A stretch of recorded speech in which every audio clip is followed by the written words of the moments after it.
নামাজের সময় হাসাহাসিকে কেন্দ্র করে দুই পক্ষের মাঝে দফায় দফায় মারামারির ঘটনা ঘটেছে। এতে উভয় পক্ষের ৮ জন আহত হয়েছেন।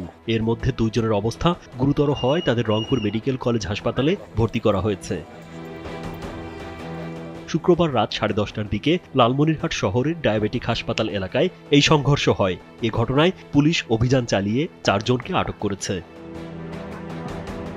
পুলিশ জানায়, জুমার নামাজের সময় হাসাহাসিকে কেন্দ্র করে দুপুরে শহরের ডায়াবেটিক হাসপাতাল এলাকায় শফিকুল ইসলামের ছেলে সজীব সহ কয়েকজনের সঙ্গে একই এলাকার অটোরিকশা চালক আব্দুস সালামের ছেলে সিজানের কথা কাটাকাটি হয়। এ সময় সিজানকে মারধর করে সজীব সহ অন্যরা।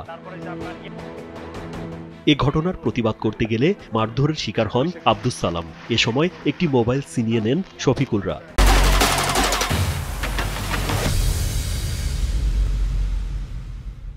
আহত সিজানকে তার বন্ধুরা দেখতে গেলে রাত 10টার দিকে শফিকুল ও তার সহযোগীরা ফের মারধর করে। এ সময় এলাকায় উত্তেজনা ছড়িয়ে পড়লে উত্তেজিত জনতা শফিকুলের বাড়িঘর ভাঙচুর করে। পরে খবর পেয়ে লালমনিরহাট সদর থানা পুলিশ ঘটনাস্থলে গিয়ে পরিস্থিতি নিয়ন্ত্রণে আনে।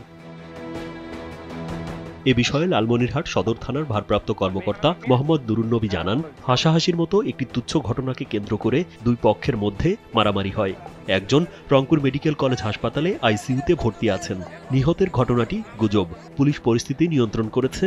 এ ঘটনায় আটক ৪ জনকে মামলা দিয়ে শনিবার বিকেলে আদালতের মাধ্যমে জেল হাজতে পাঠানো হয়। নিয়মিত মামলা হয়েছে এবং তারা কোর্টে চালানো হচ্ছে। আইসিইউতে আছে, এটা খোঁজ নেওয়ার জন্য আমি রংপুরে দিয়ে হয়েছি। এ ঘটনায় এলাকা জুড়ে আলোচনা সমালোচনার ঝড় বইছে। রাজীব বিশ্বাস, কালবেলা।